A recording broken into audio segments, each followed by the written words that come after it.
Billingham Stars TV, here at the forum with Stephen Foster. Start a little bit reflective to start with, Stephen. It's 3 years this weekend. A home game against the Solihull Barons. It was the end of the regular season then, and we know what happened in March 2020. We didn't play again for 18 months. Since we've come back from that pause, just a kind of a comment on how far Billingham have come as a club once we got back on the ice last year and this year. Yeah, I think it's been massive, and obviously we know there was a rebuild in process there, and when you speak to everybody, they thought it was going to be a lot longer, and Rob and I, when we were speaking, going, yeah, it's going to take a little while, and you know, the boys have been brilliant. They're all pulling together, and the camaraderie that they have together, that all just helps. That helps that building process. It makes it easier, it makes it quicker, and yeah, they've just come through the challenges that they've been given along the way, you know, with flying colours. A few weeks ago, we're looking at Solihull as a possible rival for a third place finish, perhaps. The last couple of weeks, obviously, we've beaten them twice. We've just beaten them by 7 here at home. You finished with a home record of 14-2, 11 league wins on the belt. It's just been a fantastic end to the regular season. It has, and I think that was important for us to get some good momentum going towards playoffs, and also get a good position going into playoffs. You know, who knows whether it's going to be second or third for us now. Obviously, we'd like to be. Hopefully, it's going to be second place. It gives us, you know, we play a team further down in the league, which would always be good. But you know, all we can do is worry about ourselves, and we've said that since probably January. We just worry about ourselves. Everything else will just fall in line. We can't control every other team or what their results and stuff like that, and it's important we just look after ourselves. Tonight's game kind of a bit of a slow to start, perhaps, but once we found our feet in that first period, 4 goals again, scoring in bunches, which is something we've done throughout this, particularly the second half of the year. And again, we've took the game away from the team in the first period and done a huge job on them. Yeah, absolutely. And what we said was we were expecting them to come here hard after us beating them last weekend down there. We were expecting them to come hard, and the boys responded really well early doors and made sure getting 4 goals on, coming out the end of the period 4-0. And did we play to our absolute optimum? No, we didn't. You know, we didn't play to that level that we kind of got to last weekend. But it wasn't required for a lot part of that. So yes, it was important to come in. You know, we wanted to make sure we do well defensively, and that's the biggest part that we've tried to work on recently, is look after our end. You know, we've got the boys up front, they're scoring goals. You know, we've got great firepower there, and all lines are contributing all the time, which is brilliant. But if we can just look after our end, and you know, tonight when you come out at, you know, second period, I'll be honest. We won the second period 2-0, but I don't think we were the best team in that second period. I think we give them too much of the play. The play was in our end too much, and it was a little bit of a wake-up call. But we came up, you know, to winning the period 2-0. So obviously we've seen it out towards the end, and it was important for us to get another shutout. You know, it was important for Tom to get a shutout as well, because Jacob's got a couple this year, and each of them had to work hard for it. I know Tom will tell you how long it's been since his previous one, as I think he's told everybody else, but at the end of the day, it's not one of those that was just a given.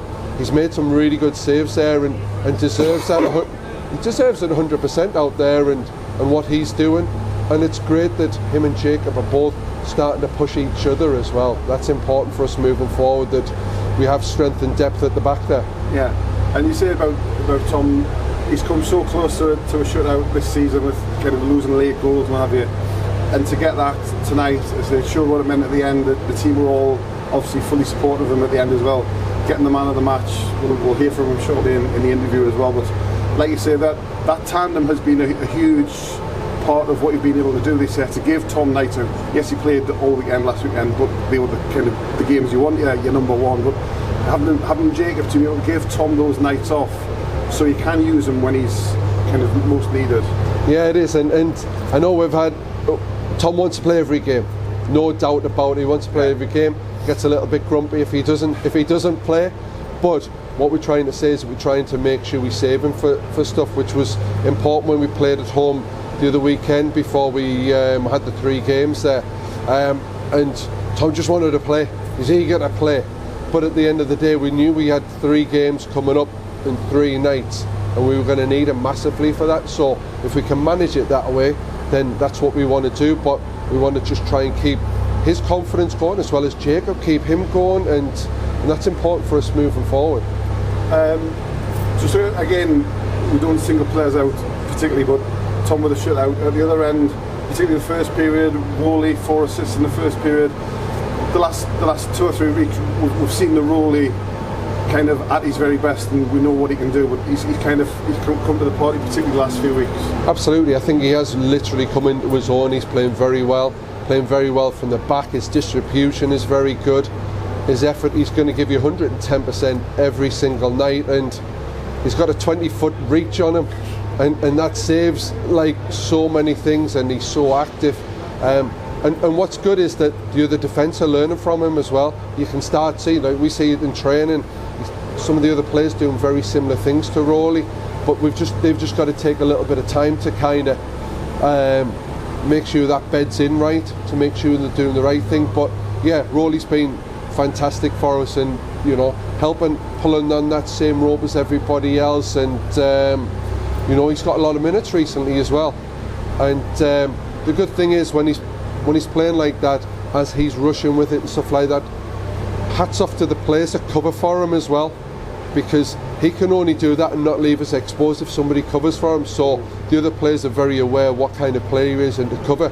So it's not just to him, the team themselves have to work around how he plays as well, and sometimes sacrifice their offensive capabilities to allow Rowley to do what he does.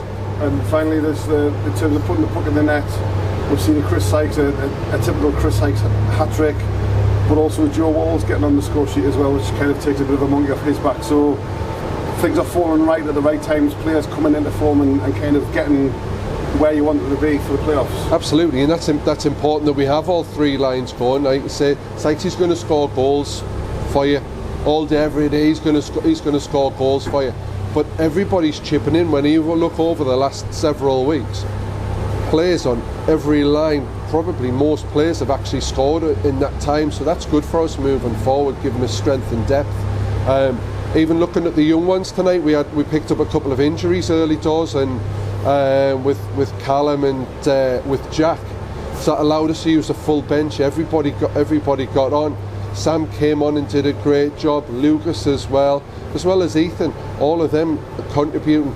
Considering they haven't had quite as much game time recently, wherever we can, we want to get them on, and they're all improving, which is brilliant for us. Looking, next season, the season after that, that's the next batch of talent coming through, and it's obviously looking really good for us. And the under-18s and the junior development that they're giving us is really paying dividends. The great work that Richie and all the coaches are doing down there.